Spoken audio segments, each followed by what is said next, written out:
बच्चों, हमने पिछले लेक्चर में ये सीखा था कि समांतर माध्य कैसे निकालते हैं, और समांतर माध्य निकालने की हमने प्रत्यक्ष विधि यानी कि डायरेक्ट मेथड सीखा था।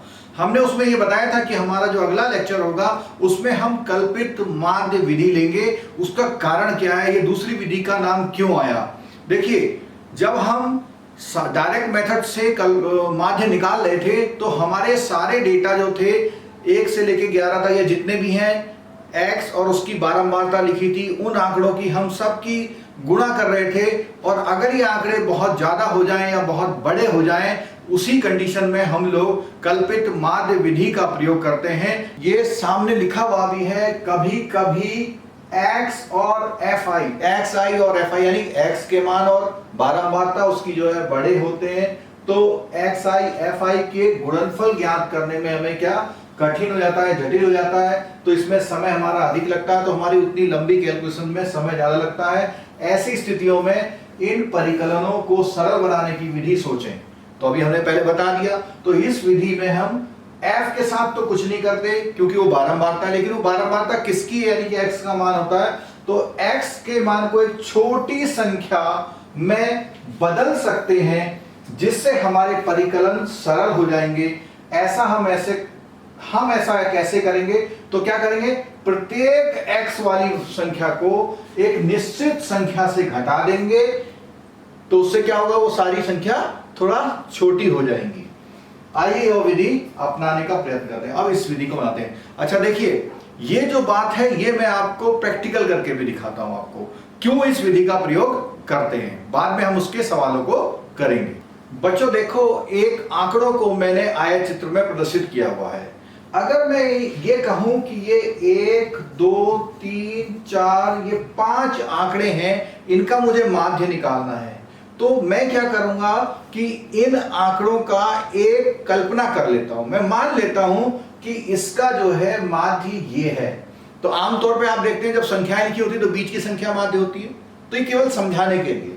अब जो बची हुई संख्याएं रह गई हैं, उन संख्याओं को मैं एक एक करके लेता हूं। कैसे लेता हूं, देखिए, पहले मैंने ये लिया, देखो इस 2 को, इन दोनों की तुलना करी, तो मैंने ये पाया कि ये -10 है, यानी ये इतना छोटा है।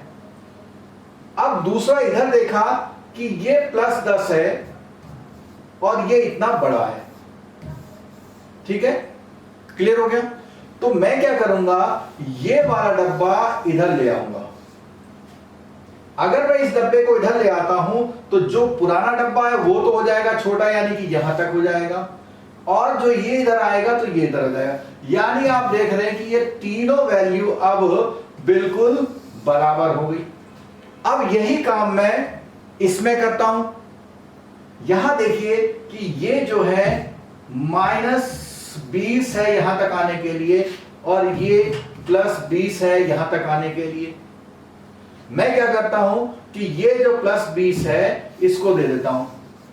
अगर मैं +20 इसको दूंगा तो ये पूरा भर जाएगा ऐसे, और ये यहां से हट जाएगा, तो ये हट गया। अब हमारी जो नई लाइन आई, देखिए क्या आई, ये आ गई। तो क्या हुआ कि हमने एक को माध्य मान लिया, और जो बड़े थे या छोटे थे उनका एडजस्टमेंट किया। तो अब ये देखिए पूरे पांचों इस लाइन पे आ गए, तो इसका जो माध्य आएगा कितना आ गया, 30 आएगा। ठीक है, इस 30 को हम यहां इस विधि में कल्पित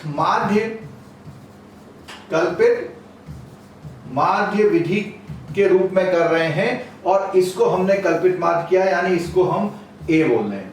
ये जो उदाहरण मैंने बताया, ये उदाहरण तो बिल्कुल सटीक बैठा, लेकिन अगर कोई आंकड़ा और आ जाए या ये आंकड़े थोड़े बहुत बदल जाएं, उसके लिए हम क्या करते हैं, हम एक डब्बा जो है और ले लेते हैं। यहां पे एक आंकड़ा जो है और ले लेते हैं, ये वाला 6 नंबर आंकड़ा ले लेते हैं। ठीक है, अभी हमने कल्पित माध्य 30 ही रखा। अब आप देख रहे होंगे कि ये जो 6 नंबर वाला आंकड़ा है ये कुछ ज्यादा है ना, तो इस ज्यादा में हम ये ज्यादा है।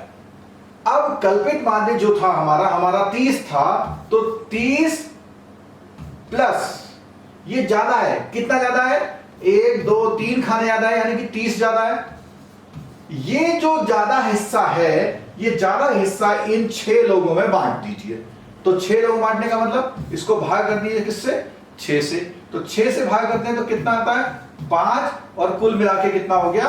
35। तो ये हमारा पूरा माध्य का उत्तर आ गया नया वाला। और ये जो हमने माध्य निकाला है, ये कल्पित माध्य विधि से निकाला है। और इस कल्पित माध्य में जो ये है, ये मान है 30 लिया है, और जो ज्यादा है या कम है, ऐसा भी हो सकता था, हम कोई आंकड़ा ऐसा भी ले सकते थे एक और यहां पर। अगर हम यहां लेते तो हम ये देखते कितना कम है? -10 कम है। अगर हम -10 लेते तो हम इस प्लस की जगह क्या करते? माइनस लेते। लेकिन ये जो 10 कम या जो ज्यादा है, उसका हिसाब करके उसको 6 लोगों में बांटना होता है। तो ये कल्पित माध्य का एक जो कॉन्सेप्ट है, क्यों कल्पित माध्य की जरूरत पड़ी, तो ये कल्पित माध्य बताया गया कि हम एक माध्य मान लेते हैं और उसके बाद काम करते हैं। तो अब इस उदाहरण से आप समझ गए होंगे। अब हम सवाल पे आते हैं, जो अभी हमने थ्योरी पढ़ी थी उससे एक सवाल करके देखते हैं कि ये सवाल कैसे होगा, इसका फॉर्मूला कैसे बनेगा। कल्पित माध्य विधि के द्वारा अगर हम किसी क्वेश्चन को या किसी समस्या को सॉल्व करेंगे तो उसमें कुछ बातें हैं, जैसे कि हम कल्पित माध्य कौन सा लेंगे, उसको किस नाम से जानेंगे। तो देखिए इसमें लिखा हुआ है कल्पित माध्य कैसे करेंगे। तो कल्पित माध्य की जो अंग्रेजी है, कल्पित माध्य को अंग्रेजी में एज्यूम्ड मीन बोलते हैं। एज्यूम माने कल्पना करना। तो एज्यूम में आप देख रहे हैं कि पहला अक्षर क्या है? ए है। तो हम इसको जब भी हम कल्पित माध्य लेंगे तो हम इसको ए से व्यक्त करेंगे। तो जिस संख्या को भी हम कल्पित माध्य लेंगे उसको ए से व्यक्त करेंगे। ये एक उदाहरण में यहां दिया हुआ है, ठीक है। या आपने ये लिया, जो भी लेंगे आप उसको कोई भी चुन लोगे, उसको ए से करोगे, उसके बाद उस क्वेश्चन को, सवाल को उसी तरह आगे करेंगे। अब क्या है देखिए, फिर बोला इसने विचलन एक शब्द आया। विचलन का मतलब होता है कितना डिफरेंस है, डेविएशन कितना दाएं बाएं है वो।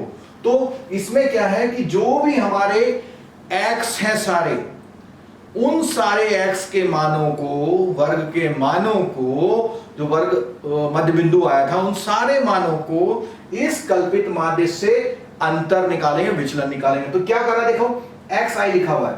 एक्स आई का मतलब जो हमारे यहाँ पे एक्स लिखे होते हैं सारे, एक्स में पहला है मान लिया 56, कुछ भी है 42, 47.5, कुछ भी जो लिखा हुआ है, उसमें जो आप कल्पित माध्य मानेंगे, इन सारे एक्स में से उस ए को माइनस करेंगे। यानी इस 56 में से भी ये माइनस करेंगे, इसमें से भी ये माइनस करेंगे, इसमें से भी ये माइनस करेंगे, या नीचे तक चलते जाएंगे।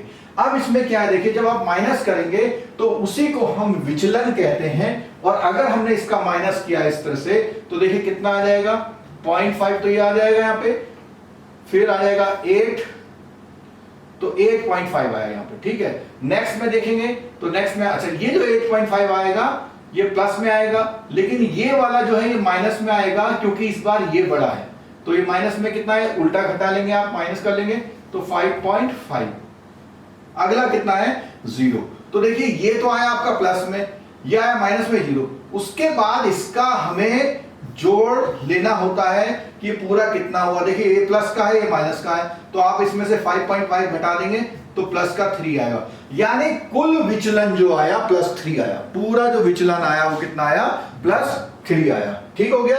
अब इसको जो है, इस चीज को हम उस सवाल, जो सवाल था हमारा, जो पिछला हमने सवाल किया था, उस पर देखते हैं। अभी जो हम बता रहे थे वही एक्सरसाइज देखिए इसमें करी हुई है, और क्वेश्चन वही है। उसी क्वेश्चन को इस विधि से बताया गया है। तो हमने पिछले उसमें जब किया था तो इनका सबका हमने वर्ग चिन्ह यानी मध्य बिंदु निकाला था, इस तरह आ गए थे। और इसमें बोला हुआ है कि हम इसको जो है, ये जो बीच वाला है, बीच का मतलब जरूरी नहीं बीच वाला, आप दाएं बाएं कोई भी ले सकते हैं। तो यहां एकदम सेंटर में 2 आ रहे थे, तो 2 में से हमने 1 लिया।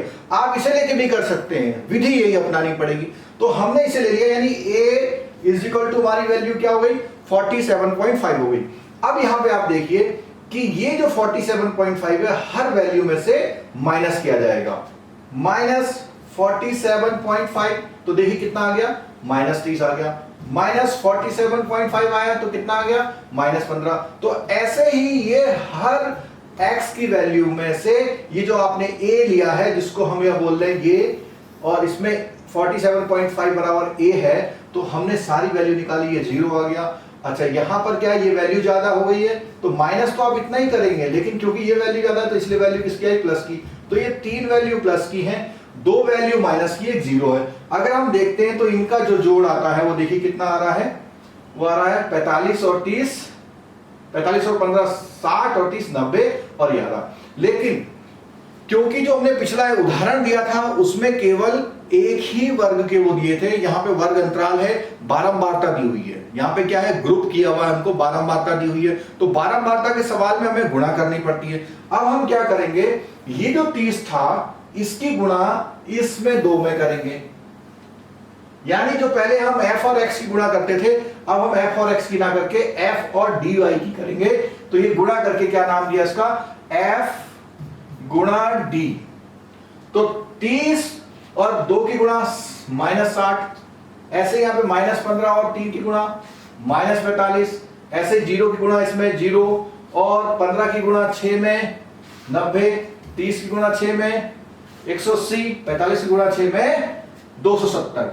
अब आप देखिए ये जो माइनस के हैं, तो माइनस के कितने दिए हुए इसमें, माइनस के हैं 105 और प्लस के कितने दिए हुए देखिए 270 और 270 कितना हो गया 540। अगर आप इसको हल निकालेंगे तो देखिए 45 में से 40 में से 5 गया 35 और 5 में से 1 गया 4, और ये क्योंकि प्लस के जाना है तो हमारा ये वैल्यू कितना आया, ये आया।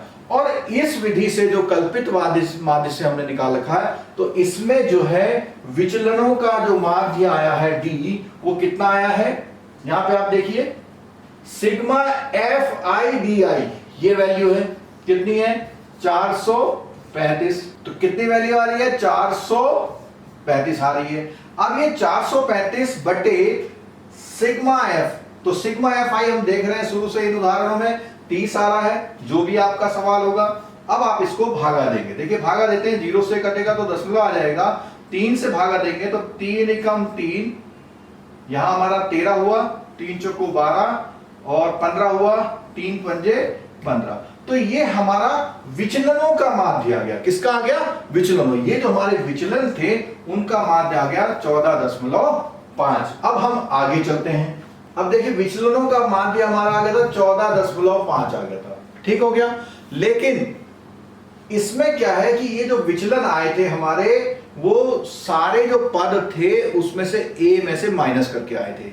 लेकिन इस विधि का जो फॉर्मूला है, इस विधि से जो हमारा माध्य निकलता है उसका फॉर्मूला है 5 लिया था, फिर लिखा हुआ प्लस, हमने प्लस लिया, उसके बाद ये वैल्यू हमने निकाल रखी है, देखिए ये तो 14.5। तो ये हमारा आंसर आता है 5 और 5 10, 7 4 11 और 1 12, 4 और 1 5 और 1 6, यानी कितना आ गया आंसर, देखिए हमारा 62 आंसर आया। तो इस तरह से हम ये देख पा रहे हैं कि ये जो नई विधि है इसमें जो हमने गुणा करी थी बहुत आसान से हो गई थी, क्योंकि वो दशमलव की बड़ी बड़ी संख्याओं से बच गए थे हम गुणा करने से, और आसानी से हमने इसके आंसर को 62 निकाल लिया। अब बात करते हैं कि पहले आंसर कितना आ रहा था और इस कल्पित माध्य से आंसर क्या आ रहा है, डायरेक्ट मेथड से माध्य क्या आ रहा था, तीनों की अब तुलना कर लेते हैं। सबसे पहले जो हमने सारे x और f को गुणा करके माध्य निकाला था, वो माध्य हमारा आया था 59.3। दूसरा हमारा जो हमने डायरेक्ट मेथड से निकाल लिया था उसका मान आया था 62, और अभी हमने कल्पित माध्य से निकाला उसका भी उत्तर आया 62। तो आप देखिए कि ये तो है, ये वाला जो है सबसे पहला मेथड था, ये दूसरा है, जबकि थोड़ा सा निकटतम मान्य आया था उसका जब हमने वर्ग अंतराल और मध्य बिंदु से लेके गया था, और ये वाला जो है हमारा एज्यूम्ड मेथड से किया था। तो ये हमारा तीनों मेथड से माध्य आ गया है, जो कि हम ये कह सकते हैं लगभग बराबर है। लेकिन अगर हम सबसे सही मान कौन सा है, तो सबसे सही मान ये वाला है। ठीक हो गया बच्चों, तो ये समांतर माध्य का हमारा तीसरा तरीका भी ये खत्म हो गया। बच्चों अभी हमने कल्पित माध्य की विधि से माध्य निकालना सीख लिया, लेकिन आपको पता है कि हम निरंतर इसमें प्रयास कर रहे हैं। एक और स्टेप इसमें, इस स्टेप में हम क्या करेंगे, अपनी जो गणनाएं हैं उनको छोटा करने का प्रयास करेंगे, जिससे हमारा आंसर जल्दी निकल जाए। और ऐसा कब हो सकता है, ऐसा अगर आपका ये जो विचलन आया है, ये विचलन जो आया है ये किसी के गुणज यानी कि किसी के फैक्टर में हो, यानी इन सारे डेविएशन या विचलन को कोई संख्या भाग दे पाए, तो आप देख पा रहे हैं यहां पे एक ऐसी संख्या है जो सबको भाग दे सकती है, जो कि है 15। इस 15 को हम बोलते हैं, देखो h बराबर 15 लिखा हुआ है, तो इस 15 को हम लेकर चलते हैं, हम इस 15 से सारे विचलनों को भाग दे दें, यानी कि ऐसे 15 से भाग दे दें, सबको 15 से भाग देंगे तो ये आएगा। इस स्थिति में जो हम गुणा है इसकी नहीं करके इस u वाले के करेंगे और इन सारे पदों की यहां गुणा करेंगे। गुणा करने के बाद देखिए 2 की गुणा 2 में हुआ तो 4। अब आप देखिए पहले हम बोल रहे थे इसकी गुणा करना सबसे पहले, दूसरे में हमने उसको थोड़ा सा अच्छा अंक बना दिया, इसकी गुणा आसानी से, तीसरे वाले में और छोटा कर दिया। अब आप देखिए FIUI कितना छोटा हो गया, यानी कि इस 2 की गुणा इसमें, इस 3 की गुणा इसमें, 0 की गुणा इसमें, और ऐसे करके गुणा करके निकाला तो ये वैल्यू आ गई ये वाली, यानी FIUI और उसकी वैल्यू आई FIUI की कितनी आ गई 29 आ गई। FIUI की वैल्यू कितनी 29 आ गई। अब हम इसके आगे इसका क्या उपयोग है वो देखते हैं, यानी वो एक फॉर्मूला देखते हैं, उस फॉर्मूले में कैसे इसका मान रखा।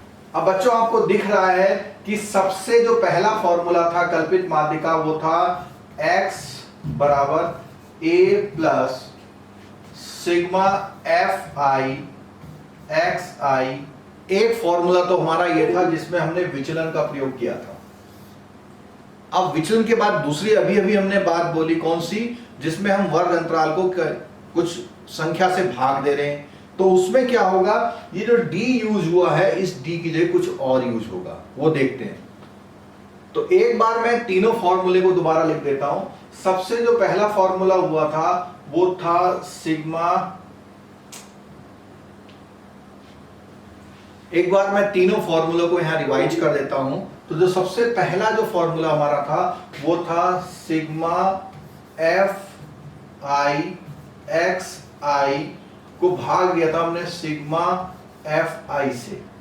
अभी हमने देखा कल्पित माध्य वाला, तो कल्पित माध्य वाला जो फॉर्मूला था वो हमारा था सिग्मा FI, और यहां पे x की जगह जो प्रयोग हुआ था वो था हमारा d, ठीक है, DI divided by sigma FI, लेकिन इसमें शुरू में एक कल्पित माध्य आ गया था।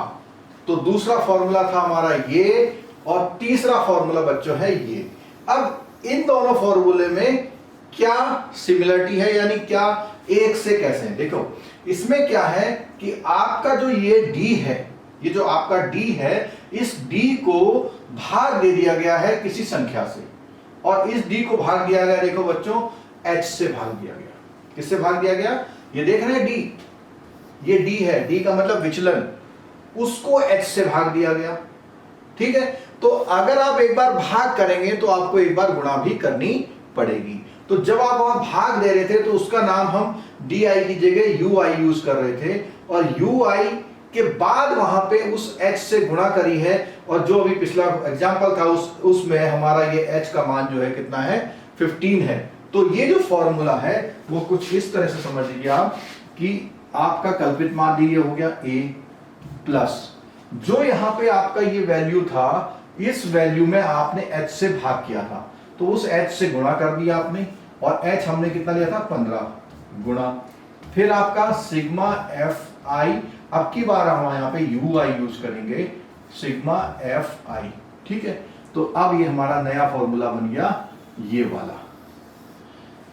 इस फॉर्मूले से जो मान है और कल्पित माध्य से मान बिल्कुल एक आएंगे इस फॉर्मूले से, क्योंकि ये फॉर्मूला कल्पित माध्य के ही फॉर्मूले का प्रयोग किया हुआ। देखिए केवल हमने अपनी गणनाओं को कम करने के लिए उसके वर्ग अंतराल का जो रेंज था उससे सबको डिवाइड यानी भागा कर दिया था। देखते हैं चलिए, जो विधि अभी हमने सीखी उस विधि का नाम है बच्चों पग विचलन विधि, यानी स्टेप डेविएशन मेथड। उसमें देखिए आंसर कितना आ रहा है 62। तो अभी हमने पीछे बताया था कि देखिए एक सिंपल जो तरीका था उससे आया 59.3 जो कि बिल्कुल एक्यूरेट है।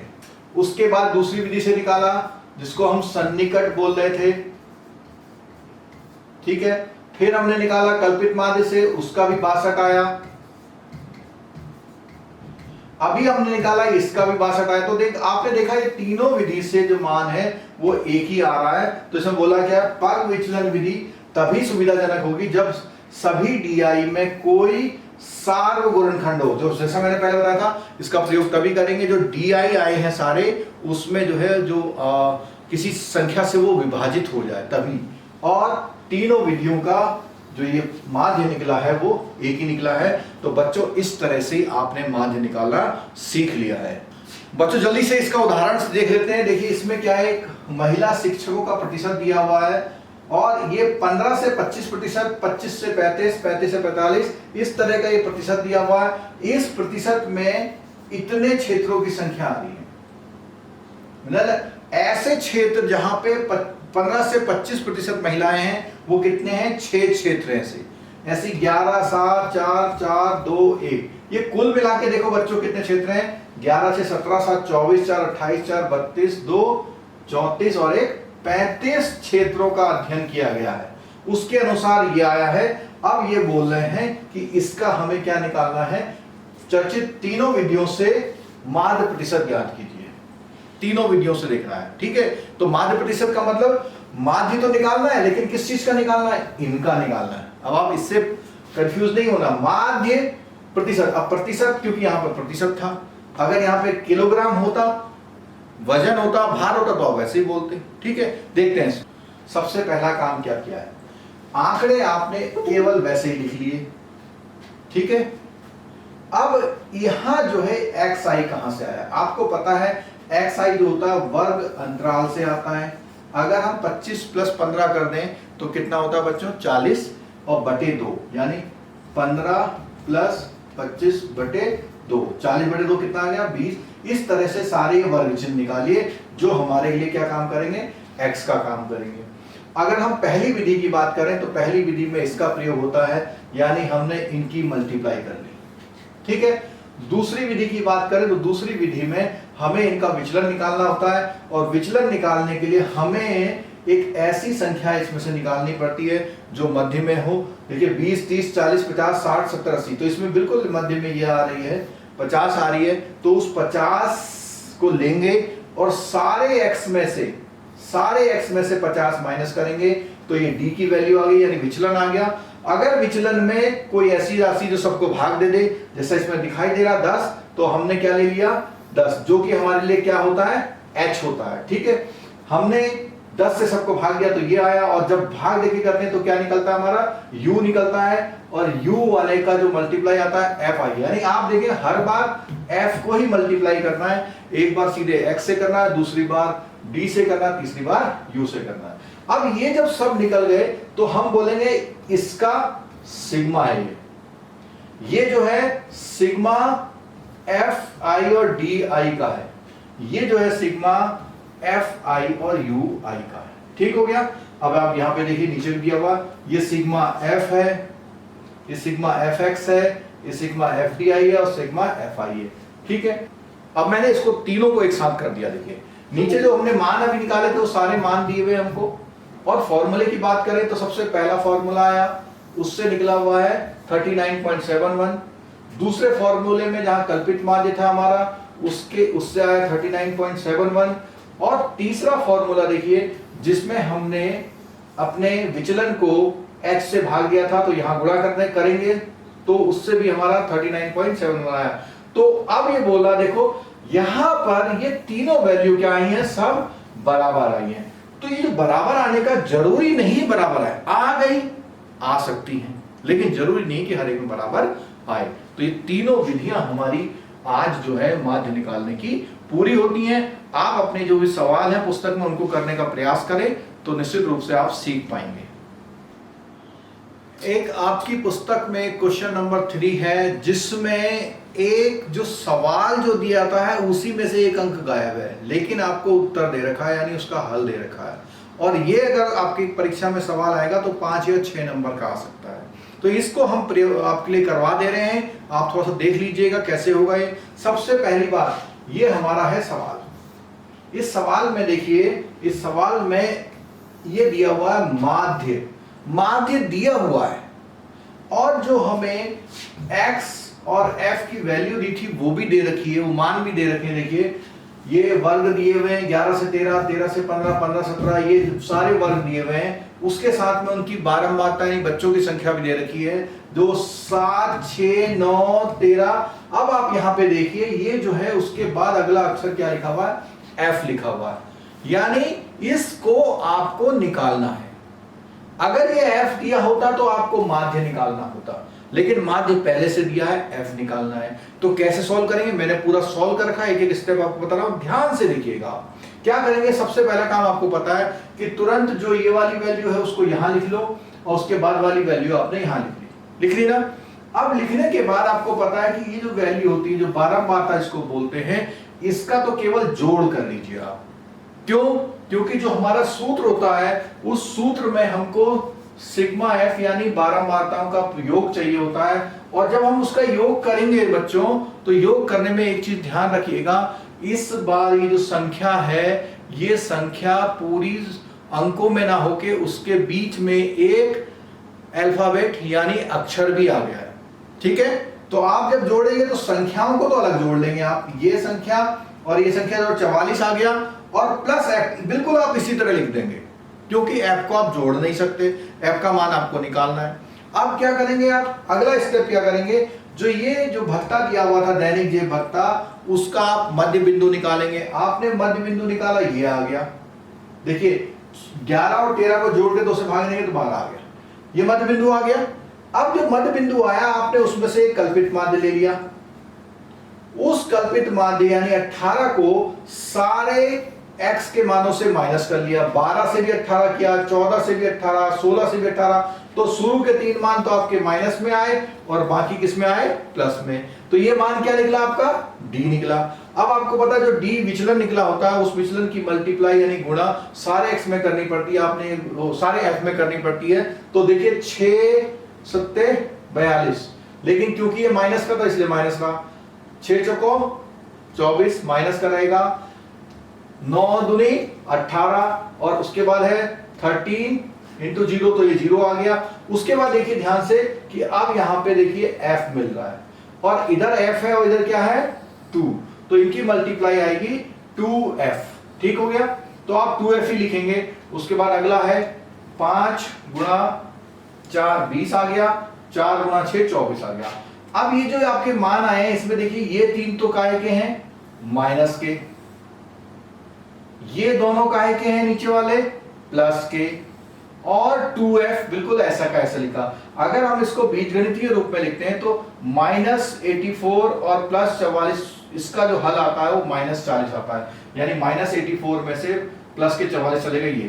तो आपका देखिए मान कितना आ रहा है यहाँ पे, -40 + 2f आ रहा है। ये जो मान आ रहा है आपका -40 + 2f, ये मान है आपका सिग्मा fd का, क्योंकि आपने इसको पूरा हल किया। ये मान किसका है, सिग्मा fd का मान आया इतना। और हमारा जो फॉर्मूला है, आप देखिए फॉर्मूला है ना माध्य का, उस माध्य के फॉर्मूले में जो ऊपर वाला हिस्सा है ये हमारा देखिए वही लिख दिया हमने, क्या लिखा, -40 + 2f लिख दिया। ठीक है, अब माध्य क्योंकि क्वेश्चन में दिया हुआ था, हमने 18 ले लिया। ए हमने कल्पित माध्य कितना मारा था, 18, तो वो ले लिया हमने। इस जो फॉर्मूला है उसमें हमने वैल्यू रख दी, 18 को उधर ले गए, माइनस करके 0 हो गया, ये 0 हो गया ना। अच्छा, अब हमारे पास संख्या क्या रह गई, ये रह गई। यानी तो ये जो संख्या रह गई है, इसमें नीचे वाली संख्या भी जब ऊपर इधर जाएगी तो 0 से गुणा होकर वो भी 0 हो जाएगी। यानी पर हमारे पास बचता है 0 बराबर -40 + 2f, और -40 को हम उधर ले गए तो प्लस का 40 हो गया, 2 से भाग दे दिया तो 20 आ गया। यानी हमारी जो बारंबारता है कितनी आ गई, 20 आ गई। ठीक है बच्चों, ये क्वेश्चन अगर आएगा तो इसकी आप प्रैक्टिस जरूर कर लेना। ये अगर क्वेश्चन आता है तो 4, 5, 6 नंबर का आ सकता है, ये नंबर सिंपल 2 का नहीं होगा, तो इसकी आप प्रैक्टिस कर लीजिएगा। समांतर माध्य में अगर हम कहें कठिन सवाल के रूप में, तो कठिन सवाल के रूप में यही एक सवाल है जिसमें आपको वो और क्वेश्चन वो करवा सकता है। आगे देखते हैं कोई और क्वेश्चन आएगा तो उसको भी आप प्रैक्टिस से कर सकते हैं। तो बच्चों हमारे हिसाब से ये समांतर माध्य पूरा हो गया। आप लोग इसकी तैयारी कर लीजिए, परीक्षा में आप बढ़िया से इसको करके आइए।